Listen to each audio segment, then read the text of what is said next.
नमस्कार दोस्तों, आप देख रहे हैं आईएमपी ज्ञान। दोस्तों, आज की खबर सिर्फ एक डिप्लोमेटिक झटका नहीं है, बल्कि एक ऐसी कहानी है जिसने पूरी दुनिया की दिशा बदल दी। दुनिया हमेशा से सोचती रही कि अमेरिका अब भी ग्लोबल बॉस है, लेकिन 2025 के भारत ने इस सोच को झकझोर कर रख दिया। अमेरिका के पूर्व राष्ट्रपति डोनाल्ड ट्रंप ने हाल ही में यूएन में भारत का मजाक उड़ाते हुए कहा, इंडिया इज ओवररेटेड। उनका यह बयान केवल शब्दों का हमला नहीं था, बल्कि पूरे विश्व मंच पर भारत की ताकत को चुनौती देने जैसा था। लेकिन ट्रंप ये भूल गए कि ये भारत अब 90 के दशक का भारत नहीं रहा। ये भारत 2025 का भारत है, एक ऐसा भारत जो सिर्फ जवाब नहीं देता बल्कि इतिहास बदल देता है। यूएन की बैठक के बाद जब ट्रंप ने मीडिया से कहा कि इंडिया अपनी ताकत नहीं बल्कि ग्लोबल सहानुभूति का इस्तेमाल कर रहा है, भारतीय कूटनीतिक हलकों में सन्नाटा छा गया। सोशल मीडिया पर शेम ऑन ट्रंप ट्रेंड करने लगा, लेकिन भारत ने तुरंत प्रतिक्रिया नहीं दी। क्यों? क्योंकि जवाब केवल शब्दों से नहीं बल्कि रणनीतियों और कार्रवाई से दिया जाएगा। भारत ने यूएन में एक प्रस्ताव पेश किया जो सीधे अमेरिकी नीतियों को चुनौती देता था। जैसे ही यह प्रस्ताव सामने आया, अमेरिका को लगा कि किसी ने ग्लोबल स्टेज पर उनकी कुर्सी खींच ली है। भारत ने स्पष्ट कर दिया कि अगर हमारा सम्मान नहीं होगा तो आपका समर्थन भी खो जाएगा। भारत ने 3 कदमों वाली रणनीति बनाई। पहला, ट्रंप के अपमान पर कूटनीतिक चुप्पी रखना।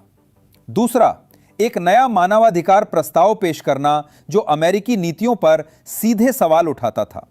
और तीसरा, रूस, चीन और अरब देशों को साथ लेकर एशियाई ब्लॉक का निर्माण करना। भारत ने यूएन में साफ कहा, अगर कोई खुद को शांति का रक्षक कहता है तो दूसरों का अपमान करने से पहले खुद का चेहरा देखें। पूरा हॉल तालियों से गूंज उठा। ट्रंप उस समय न्यूयॉर्क में ही थे और उनके ट्विटर हैंडल पर उन्होंने लिखा, इंडिया इज बीइंग अनग्रेटफुल। लेकिन अब देर हो चुकी थी।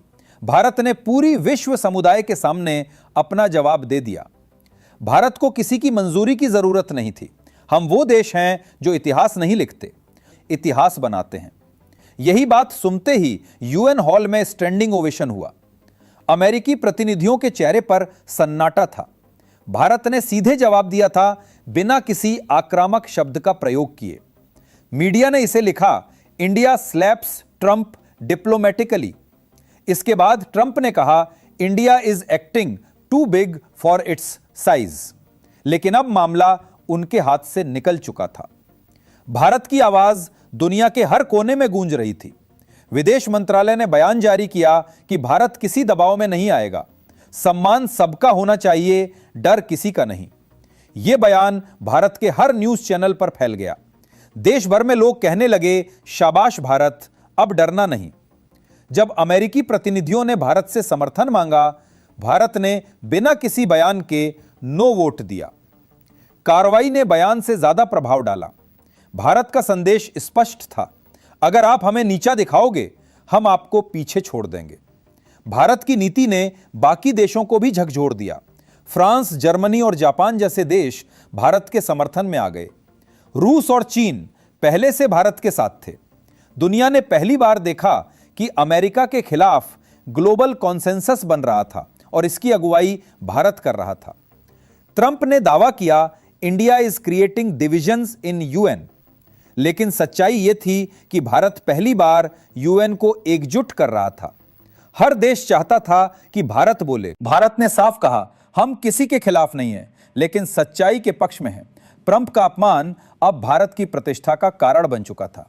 3 दिन बाद भारत के प्रधानमंत्री नरेंद्र मोदी यूएन पहुंचे।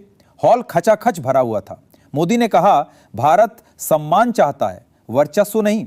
हम झुकते नहीं, लेकिन झुकाने भी नहीं देते।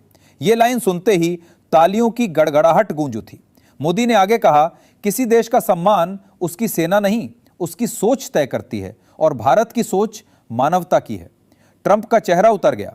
पूरी दुनिया मोदी की बातों पर खड़ी हो गई। भारत ने साबित कर दिया कि उसका नेतृत्व अब सिर्फ एशिया नहीं, पूरी दुनिया सुनती है।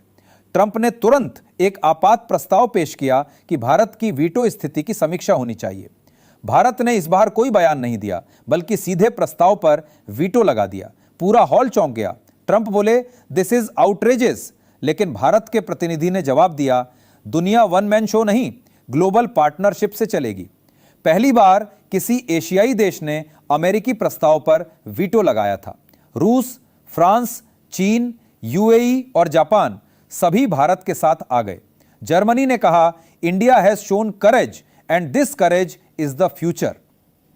यही कहानी में नया मोड़ आया जब 145 देशों ने भारत के वीटो अधिकार को बनाए रखने में समर्थन दिया और भारत की स्थिति को मान्यता दी। तब अमेरिका ने अचानक हस्तक्षेप किया। अमेरिका ने दबाव डालकर यूएन के इस निर्णय को निरस्त कर दिया, यानी भारत के वीटो को अस्थायी रूप से रोक दिया गया। यह कदम वैश्विक राजनीति में एक बड़ा झटका था। अमेरिका ने यह साबित करने की कोशिश की कि उसकी ताकत अभी भी अप्रत्यक्ष रूप से विश्व मंच पर प्रभावी है। लेकिन भारत ने शांतिपूर्ण तरीके से कहा कि हमारा अधिकार सिर्फ सत्ता के लिए नहीं, बल्कि न्याय और सम्मान के लिए है। इस स्थिति ने दुनिया को यह दिखा दिया कि अमेरिका का दबाव चाहे कितना भी बड़ा हो, भारत अब अपने सिद्धांतों और रणनीतियों पर अडिग है। भारत ने दिखाया कि सम्मान कोई मांगता नहीं, बल्कि कमाया जाता है। यह झटका केवल अमेरिका को नहीं, बल्कि सभी देशों को यह संदेश दे गया कि भारत अब वैश्विक निर्णय लेने में प्रमुख भूमिका निभा रहा है। प्रधानमंत्री मोदी ने मुस्कुराते हुए कहा, हम सम्मान चाहते हैं, दबदबा नहीं, लेकिन जो सम्मान नहीं देगा उसे जवाब जरूर मिलेगा। भारत के प्रतिनिधियों ने कहा, we are not here to follow orders, we are here to lead with values. पूरे हॉल में तालियों की गड़गड़ाहट गूंज उठी। हर देश भारत की ओर देखने लगा। फ्रांस के प्रतिनिधि ने कहा, India has become the voice of conscious in this world. Trump और उनके अमेरिकी सहयोगियों के चेहरे पर अब केवल चुप्पी थी, क्योंकि जिस भारत को उन्होंने ओवररेटेड कहा था, वो अब दुनिया का सबसे सम्मानित राष्ट्र बन चुका था। भारत ने साबित कर दिया कि उसका मकसद किसी को हराना नहीं, बल्कि सबको जागरूक करना है। यह सिर्फ एक कूटनीतिक जीत नहीं, बल्कि भारत की आत्मा की जीत है। आज भारत का नाम सिर्फ एशिया में नहीं, बल्कि पूरी दुनिया में सम्मान और ताकत का प्रतीक बन चुका है। भारत की यह कहानी यह साबित करती है कि निर्णय, नीति और गरिमा ही किसी देश की वास्तविक ताकत है। अमेरिका का हस्तक्षेप भारत की अंतर्राष्ट्रीय प्रतिष्ठा को चुनौती नहीं दे सका। भारत ने दिखा दिया कि शांति, सम्मान और सच्चाई के सिद्धांतों पर अडिग रहते हुए भी वो किसी के दबाव में नहीं आता। यूएन के बाहर जब भारतीय झंडा लहरा रहा था, तो हर विदेशी पत्रकार ने कहा, the Indian century has begun. भारत के राजदूतों ने कहा, ट्रंप ने भारत का अपमान किया था, पर आज भारत ने उन्हें इतिहास की किताब में सिखा दिया कि जो देश सम्मान की भाषा नहीं समझते, उन्हें शांति की भाषा भी समझनी पड़ती है। ये जीत सिर्फ यूएन हॉल तक सीमित नहीं रही, ये पूरे विश्व समुदाय के लिए संदेश बन गई कि भारत अब सिर्फ एशिया का नेतृत्व नहीं कर रहा, बल्कि वैश्विक मंच पर निर्णय लेने में अग्रणी है। 145 देशों के समर्थन के बावजूद अमेरिका का वीटो रोकने का प्रयास भारत की प्रतिष्ठा पर चोट नहीं कर सका। भारत ने दिखा दिया कि सम्मान कोई मांग कर नहीं लिया जाता, भारत की प्रतिष्ठा पर यह अर्जित किया जाता है, और इस सम्मान की कीमत कभी भी समझौते में नहीं डाली जा सकती।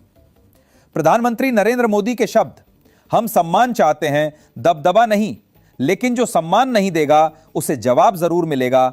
भारत ने पूरे विश्व को यह संदेश दिया कि भारत कदम पीछे नहीं हटता, बल्कि अपने सिद्धांतों के साथ आगे बढ़ता है। यह भारत अब केवल एक देश नहीं, बल्कि ग्लोबल पावर का प्रतीक और दुनिया की अंतरात्मा की आवाज बन चुका है। यह कहानी करोड़ों भारतीयों के दिलों में गर्व भरने वाली है। यह याद दिलाती है कि भारत की ताकत केवल उसकी सेना में नहीं, बल्कि उसके निर्णय, नीति, सम्मान और साहस में है। जिस देश ने अतीत में झुककर सहन किया, वो अब दुनिया को दिखा रहा है कि भारत झुकता नहीं, इतिहास बनाता है। आज भारत ने न केवल ट्रंप और अमेरिका को जवाब दिया, बल्कि यह पूरी दुनिया को दिखा दिया कि एक सभ्य, शांतिप्रिय और मूल्य आधारित देश भी अपने अधिकार और सम्मान के लिए पूरी शक्ति से खड़ा हो सकता है। यह आत्मसम्मान की जीत, नीति की जीत और कूटनीतिक नेतृत्व की जीत है। इसलिए यह कहानी सिर्फ एक डिप्लोमेटिक घटना नहीं है, बल्कि एक नए भारत का संदेश है। एक ऐसा भारत जो अपने सिद्धांतों और सम्मान के लिए खड़ा है, जो दुनिया को दिखाता है कि शक्ति केवल ताकत में नहीं, बल्कि न्याय, निर्णय और सम्मान में है। आज का भारत विश्व पटल पर अपनी आवाज के साथ खड़ा है और यह आवाज अब न केवल सुनी जा रही है बल्कि पूरी दुनिया उसे मान रही है। यकीन मानिए दोस्तों, यह सिर्फ एक जीत नहीं, यह भारत की नई दास्तान, भारत का नया युग और भारत की नई पहचान है। और यही वो संदेश है जिसे हर भारतीय को गर्व के साथ अपने दिल में महसूस करना चाहिए। जय हिंद।